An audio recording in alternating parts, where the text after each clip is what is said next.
Hello there. Welcome to Just the Discs. We talk about Blu-rays here. And just a quick rundown of some Kino titles today. Some stuff that I am interested in or have seen and have enjoyed, but have new additions from Kino. So I'll start with one of particular interest. It's called Werewolf of Washington.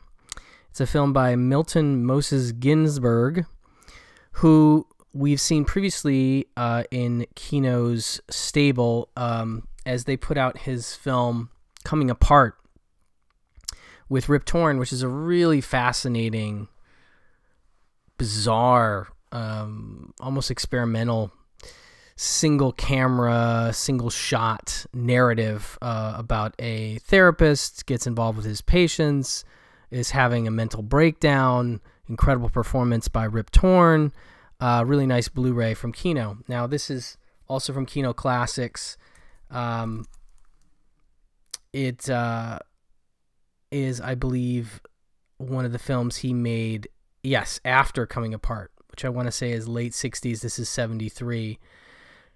We have two cuts of the film on here. I'll talk about that in a second. But the film is Watergate-era governmental corruption inspired in terms of this cinematic howl of anger from boundary-breaking auteur Milton Moses Ginsberg.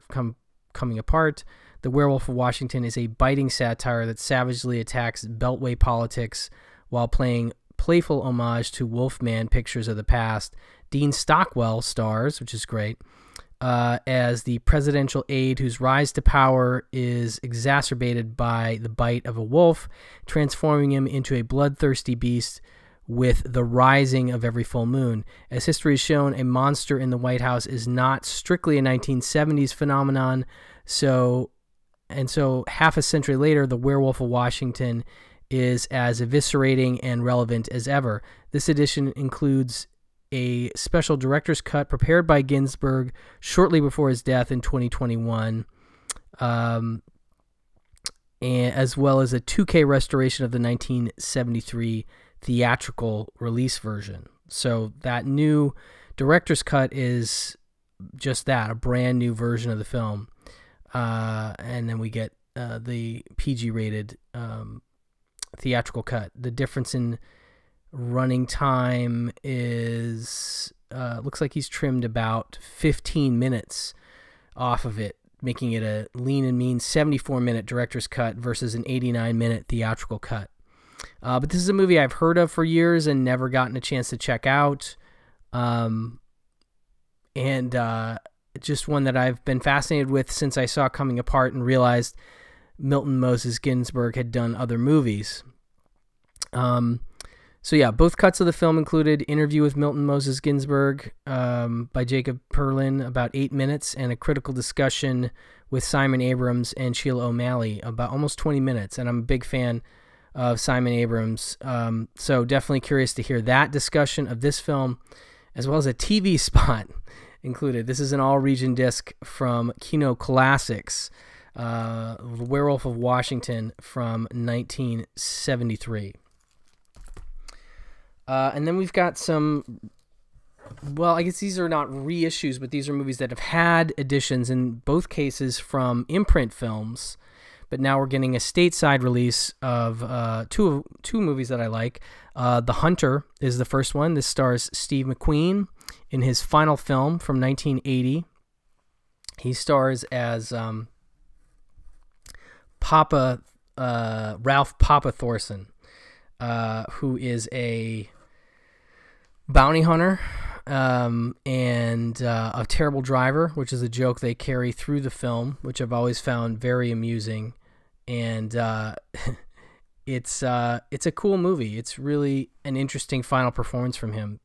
He opens the movie by capturing a fugitive played by LeVar Burton, who actually becomes sort of a friend of his and hangs out at his house and becomes, like, you know, a helper. He's got this sort of community of folks that hang out at his house, including his school teacher girlfriend Dottie, played by the great Catherine Harold, who is pregnant with his child and who wants him to start calming down and staying home instead of being on the road all the time.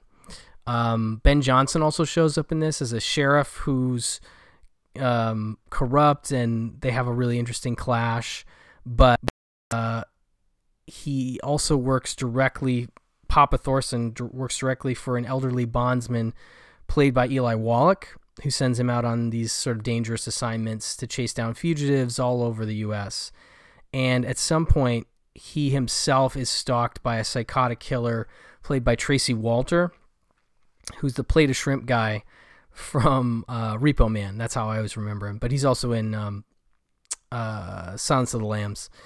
And so it's kind of episodic, and then it's him picking up these different fugitives while having this other plot of this psychotic killer coming after him. And it's directed by Buzz Kulick, and it's Peter Hyams as a co-writer, and you can definitely feel that. It's that early, Peter Hyams busting kind of vibe, not quite as funny, but still has some humor in it. Again, this issue that Steve McQueen's character can't park a car, which is really hilarious considering in real life, obviously, Steve McQueen was a big car guy.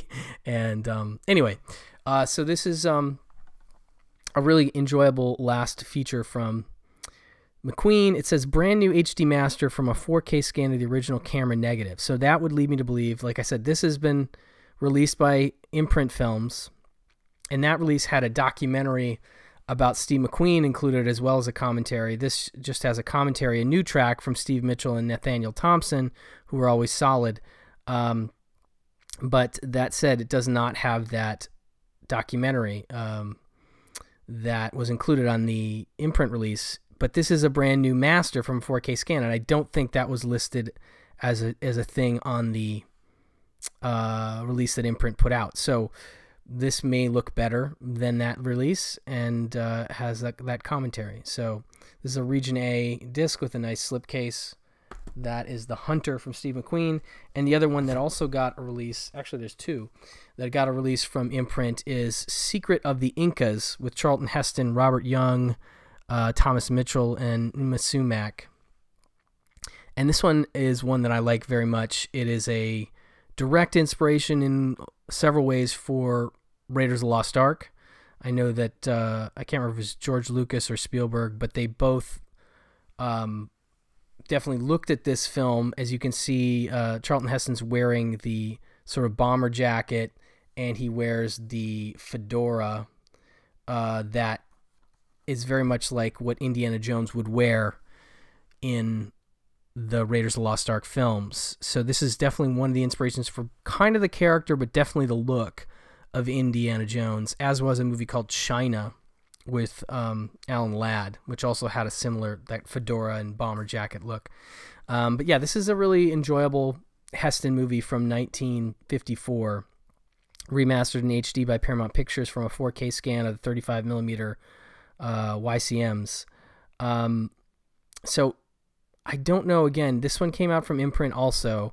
I'm not sure if it's the same scan or a different scan. It sounds like it might be the same scan, but I'm not 100% on that. But screen legend Charlton Heston stars as rugged adventurer Harry Steele in The Secret of the Incas, a thrilling action yarn breathtakingly shot at Machu Picchu.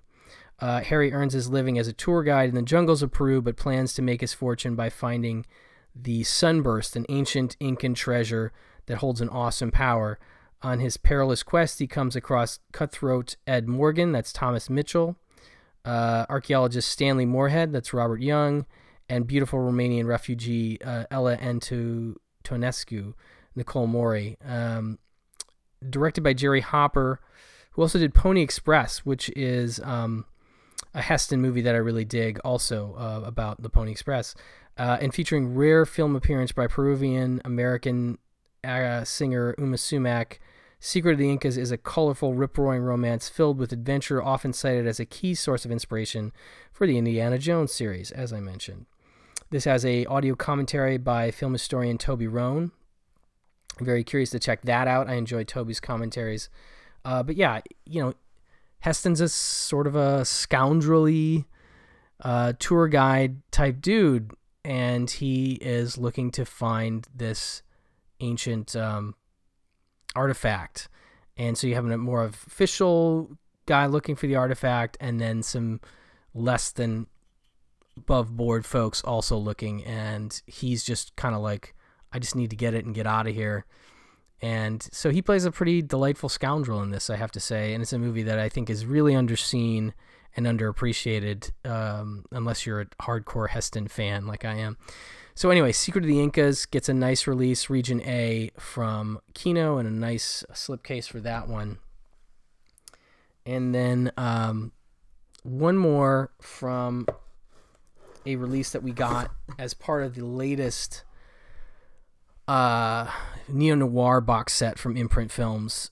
This is Matthew Kasowitz's The Crimson Rivers with Jean Reno and Vincent Cassel. That was part of that set. And I don't have a side-by-side comparison of the extras, but I'll go through those in a second. When Commissaire Pierre Niemann's Jean Reno, France's leading serial killer investigator, is called to examine a grisly murder, he enters a world of secrets, lies, and unthinkable horrors. The dead, whose hands and eyes have been removed, are clues to terrible tradition the killer can no longer bear. Each murder means something more. Each victim a guilty conspirator in a grand immoral experiment, filled with blood-chilling suspense, twisted turns, and breathtaking locations in the French Alps. This tense thriller has style and action and intelligence to keep you wondering what's really happening right up until its shocking conclusion.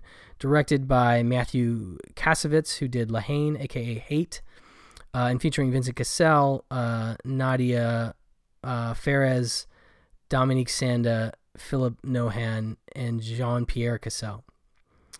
I saw this years ago. This came out in 2000. I think I saw it when it came out on DVD and was definitely bowled over by it at that time. I remember it being pretty intense. 2, 3, 5 to 1, Region A.